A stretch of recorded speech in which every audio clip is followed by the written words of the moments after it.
3월 7일 목요일 토론토 한인 장로교회 새벽 기도에 오신 여러분들을 주님의 이름으로 환영합니다. 이 시간 함께 기도하면서 우리 새벽 기도 자리로 나아가시겠습니다. 사랑과 자비가 충만하신 하나님 아버지 감사합니다. 오늘도 주님의 사랑이 없으면 오늘 하루를 살아갈 수 없기 때문에 주님의 사랑을 체험받기 위하여 이 자리로 나와왔습니다. 하나님께서 우리에게 베풀어 주시는 그 은혜들을 받아서 오늘 하루를 살아갈 힘을 얻기 위하여 우리가 이 자리에 나와왔습니다. 우리의 마음속에 임하여 주셔서 우리의 영혼을 새롭게 하셔서 주님의 말씀을 통해 깨달음을 얻고 그 깨달음대로 살아갈 수 있는 저희가 될 수 있도록 주님 인도하여 주시옵소서. 오늘 하루의 삶 속에도 주님이 역사하시는 것을 경험할 수 있도록 주님 도와주시고 이 경험이 우리 나 하나의 경험으로 끝나는 것이 아니라 사람들에게 이 경험을 전달하며 예수님께서 얼마나 대단하신 분인지, 예수님께서 내 삶을 어떻게 바꿔가시는지, 예수님을 통해 우리의 삶이 얼마나 놀라운 결과를 맺게 되는지를 증언할 수 있는 그런 증인으로서의 삶을 계속해서 살아갈 수 있도록 주님께서 우리에게 복을 더하여 주시옵소서. 오직 주님만 의지하며 예수님의 이름으로 기도드립니다. 아멘. 오늘 우리에게 주시는 하나님의 말씀은 신약성경 요한복음 12장 1절부터 8절까지의 말씀입니다. 요한복음 12장 1절부터 8절까지의 말씀 봉독하도록 하시겠습니다. 6월절 엿새 전에 예수께서 베다니에 이르시니 이곳은 예수께서 죽은 자 가운데서 살리신 나사로가 있는 곳이라. 거기서 예수를 위하여 잔치할세 마르다는 일을 하고 나사로는 예수와 함께 앉은 자 중에 있더라. 마리아는 지극히 비싼 향유 곧 순전한 나드 한 근을 가져다가 예수의 발에 붓고 자기 머리털로 그의 발을 닦으니 향유 냄새가 집에 가득하더라. 제자 중 하나로서 예수를 잡아줄 가룟 유다가 말하되 이 향유를 어찌하여 300데나리온에 팔아 가난한 자들에게 주지 아니하였느냐 하니 이렇게 말함은 가난한 자들을 생각함이 아니요 그는 도둑이라 돈꾀를 맞고 거기 넣는 것을 훔쳐 가미러라. 예수께서 이르시되 그를 가만두어 나의 장례할 날을 위하여 그것을 간직하게 하라. 가난한 자들은 항상 너희와 함께 있거니와 나는 항상 있지 아니하리라 하시니라. 아멘. 나사로 이야기가 끝나는 줄 알았더니 이어집니다. 사실 나사로 입장에서는 오늘 말씀이 엊그제 말씀들보다는 좋은 말씀일 겁니다. 지난 3일간의 말씀에서 나사로는 죽어 있었거든요. 그래서 나사로에 대한 말씀인데 나사로가 등장하지 않습니다. 마지막에 한 번 등장하는데요. 몸에 뭘 칭칭 감고 미라처럼 그렇게 나타납니다. 얼굴도 가려져 있었죠. 수건으로. 그러니까 나사로 입장에서는 뭐 죽었다가 살아나서 좋긴 한데 그닥 즐거운 스토리였다라고 말하기는 힘든 것 같습니다. 자, 대신 누가 등장했죠? 그 스토리들 속에 마르다하고 마리아가, 그 중에서도 특히 마르다가 중요한 인물로 나타났습니다. 자, 이 나사로의 부활 사건이 마무리된 후에 이제 그 집안에 평화가 임했습니다. 일상이 돌아왔습니다. 죽었던 나사로는 이제 살아서 예수님 옆자리에 예수님의 제자들과 함께 앉아 있습니다. 월요일에 말씀드렸던 것처럼 예수님의 제자들과 나사로 사이에는 미묘한 알력이 있었던 게 아닌가 싶은데 아무튼 지금 뭐 이 순간에는 적어도 그 알력이 보이지는 않습니다. 없어졌을 수도 있고 있지만 뭐 기쁜 순간이라서 지금 수면 아래 덮어뒀을 수도 있습니다. 아무튼 지금 그들은 기쁘고 행복하게 앉아서 파티에 참여 중입니다. 마르다는 무엇을 하고 있습니까? 자, 마르다도 생각해보면 자신의 일상으로 돌아왔습니다. 그리고 마르다의 일상이 뭐죠? 여주인의 의무를 다하면서 식사를 준비하는 거죠. 누가복음에서도 마르다는 이 의무를 수행했고 월요일 말씀에서도 마르다는 마리아하고 다르게 주인의 의무를 다하기 위해서 예수님을 맞이하러 예수님께 나왔습니다. 자, 그리고 오늘 또다시 여주인의 의무를 하기 위해서 부엌으로 갔습니다. 마리아는요? 자, 마리아도 자신만의 일상으로 돌아갔습니다. 튀기 좋아하는 마리아 이렇게 말해도 될까요? 아마도 동생의 특권인 것 같은데 마리아는 누가복음에서는 김요한 목사님 표현대로 예수님의 제자 역할을 맡았고요. 그래서 발치에 앉아 있었고 엊그제 본문에서는 조금 삐진 것처럼 이제 예수님께 안 나오고 시위를 벌이다가 뒤늦게 예수님께 왔죠. 이 튀기 좋아하는 마리아가 이번에는 비싼 향유를 들고 나타납니다. 셋 다 일상으로 돌아온 거죠. 여러분 이 내용 자체는 익숙하시죠? 익숙하셔야 됩니다. 바로 2주 전에 김요한 목사님께서 수요예배에서 이 본문으로 설교하셨잖아요. 저는 어떻게 하라고. 2주 뒤에 제가 설교해야 되는데. 그래서 저는 내용 자체보다도 요한복음 맥락 안에서 오늘 본문을 좀 살펴보는 그런 방향을 택했습니다. 자, 일단 나사로를 기준으로 나사로와 나사로의 집안 식구들인 마르다, 마리아를 기준으로 이제 11장의 스토리가 이어지고 있다. 이렇게 보실 수 있겠고요. 이 안에 이 세 사람의 일상이 이렇게 고스란히 자연스럽게 등장합니다. 그런데 예수님 덕에 지금 나사로 가문의 위기가 해결되고 일상이 돌아왔잖아요. 감사한 일이죠. 그런데 그 기쁜 모임의 끝에 예수님의 순환과 죽음이 예고되고 있는 그런 역설이 오늘 말씀 속에 나타나고 있습니다. 7절, 8절 말씀을 보시면 예수께서 이르시되 그를 가만두어 나의 장례할 날을 위하여 그것을 간직하게 하라.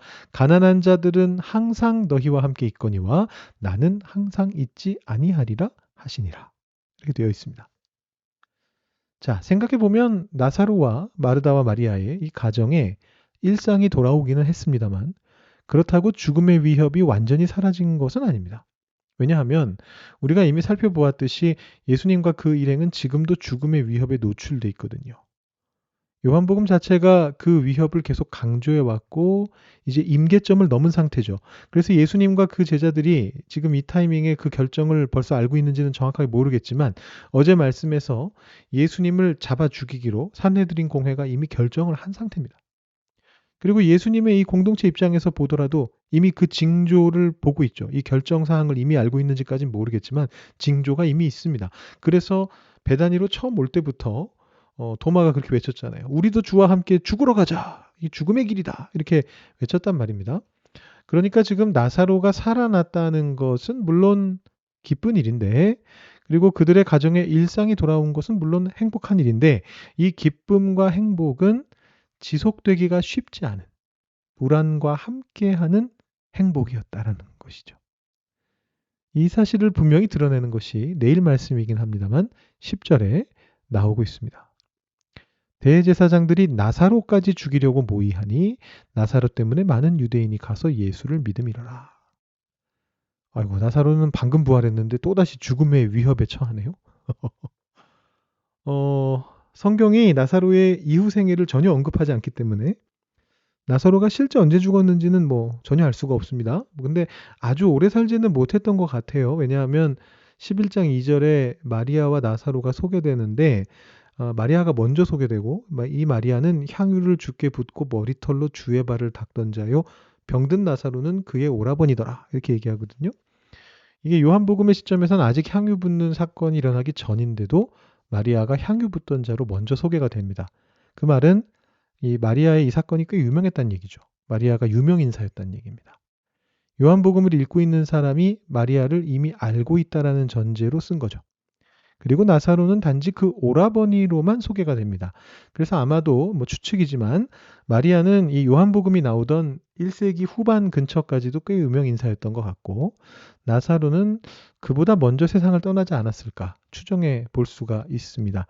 나사로가 살아 있었고 마리아와 같이 있었다면 나사로가 더 유명했겠죠. 죽었다가 살아난 사람인데. 근데 아무튼 나사로가 아주 오래 살지는 못한 것 같지만 그렇다고 이 사건 직후에 곧바로 다시 죽은 것도 아닌 것 같아요. 하지만 죽음의 위협에 놓여 있는 것은 사실이라는 거죠. 지금 대제사장들이 나사로를 죽이려고 모의하고 있으니까요. 우리의 일상이 사실 그렇습니다. 우리는 그런 생각을 많이 하거든요. 뭐라고 생각하느냐 하면 기본적으로 일상이라는 것은 안도할 수 있는 시공간이다. 아무 문제가 없는. 근데 가끔씩 그런 일상을 위협하는 사건들이 생기죠. 병이라든가 사고라든가 가족이나 혹은 주변 인물과의 어떤 관계의 틀어짐이라든가 직업을 잃거나 파산을 하거나 비전을 놓치게 된다든가 재정적인 위기에 처한다든가 이런 일들이 생겨나면 우리가 우리의 안전한 이 일상이 위협받는다라고 그렇게 여기게 됩니다. 그러면 목표가 무엇이 됩니까? 이 일상을 위협하는 문제들을 해결해서 일상을 회복하는 것이 목표가 됩니다. 그런데 물론 그런 느낌을 받게 될 때가 있긴 있습니다. 예, 문제가 해결되고 와 회복됐다 이렇게 생각되는 때도 있긴 합니다만 항상 그렇게 되는 건 아니고요. 더 나아가서는 사실 일상이라고 하는 것 자체가 그렇게 한 점 문제도 위협도 없는 상황인 경우는 굉장히 드물다라는 것입니다. 무언가 우리 일상에는 언제나 조금씩 문제도 있고 위협도 있고 때로는 아픔도 있죠. 근데 이 땅을 살아가는 동안엔 그게 없을 수가 없습니다. 왜냐하면 우리가 죽음의 위협 앞에 계속 놓여 있기 때문에 우리의 일상도 기본적으로는 이 죽음의 증상 안에 들어가 있는 거거든요. 마리아가 어떤 마음으로 향유를 들고 와서 예수님께 부었는지 정확하게는 모르겠습니다. 제가 아까 시작할 때 반농담 반진담으로 튀기 좋아하는 마리아라고 그렇게 표현을 했는데 마리아가 좀 기분파였을 수도 있어요. 슬플 때는 더 과하게 슬퍼하고 기쁠 때는 더 과하게 기뻐하는 뭐 그런 타입일 수 있죠. 그래서 오라버니를 살려주신 예수님께 대한 감사의 마음이 막 솟아올랐을 거예요. 사실 뭐 속을 뜯어보면 마르다도 똑같이 감사했을 겁니다. 근데 마르다가 그 감사를 표현하는 방식은 아주 전통적인 식사 대접인 것이고요. 그게 마르다 스타일인 거고 마리아의 스타일에서 감사를 표현하는 방식이 뭐였느냐? 오래도록 보관해왔던 향유를 깨서 그걸 예수님께 붓는 거였어요. 발라드리는 거. 여기까지 뭐 확실한 것 같은데 근데 이제 거기서 조금 더 생각을 더 해봅니다. 제가 이런 생각을 한번 해봤는데요. 이 향유를 예수님께 붓지 않았다면 이 향유는 어떻게 쓰였을까라는 생각을 해봤습니다. 가룟 유다가 그랬거든요. 이거 팔아서 차라리 가난한 자를 도와라. 근데 사실 이 표현이 좀 불편해요.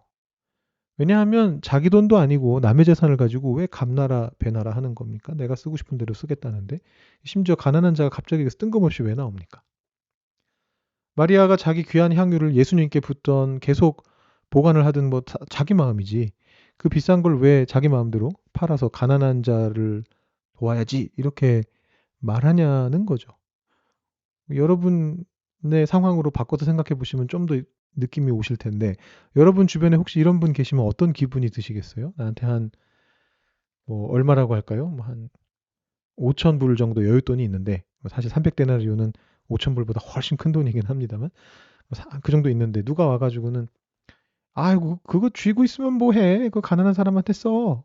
그러면 여러분 너 뭐야? 이런 생각부터 들지 않겠어요? 그게 네가 무슨 상관할 일이야? 이 생각이 들 텐데 가룟 유다가 왜 그런 말을 했을까?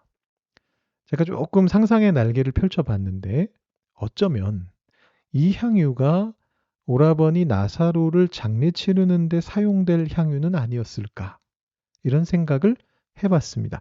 이건 어디까지나 제 추측입니다.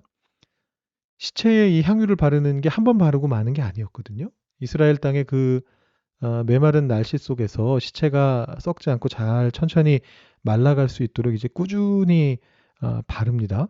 그런데 나사로가 나흘 만에 살아났네요. 어차피 오라비의 시체에 바를 것이었던 이 향유를 어디에 쓰는 게 가장 좋은 일일까? 이런 생각이 들만하죠. 마리아는 그걸 예수님께 대한 감사의 의미로 바칠 생각을 한 것이고 가룟 유다는 그럴 바에는 차라리 팔아서 가난한 사람을 주지 이렇게 생각한 거라고 본다면 악귀가 좀 맞아 떨어집니다. 그러면 예수님께서 이 사건에서 장례를 떠올리시는 것도 조금 더 자연스러워지죠. 다시 한번 말씀드리지만 저의 추측일 뿐이고 성경이 그렇게 말하고 있다는 건 아닙니다. 그런데 좀 자연스럽게 이해할 수 있어지기는 합니다. 감사의 의미로 부은 향유를 보면서 예수님이 아니다. 이건 감사가 아니고 마리아가 내 장례를 준비한 것이다. 이렇게 말씀하시는 건 조금 어색한데 원래부터 장례에 쓰려던 향유를 붓는 그 모습을 보면서 당신의 장례를 떠올리셨다. 그래서 그렇게 말씀하시는 것이다라고 생각하면 훨씬 자연스럽기는 합니다. 사실 예수님이 이 죽음의 문제를 극복하러 오신 것이거든요. 자기 자신의 죽음의 문제가 아니고 예수님 자신의 죽음의 문제가 아니라 우리들 모두의 죽음의 문제.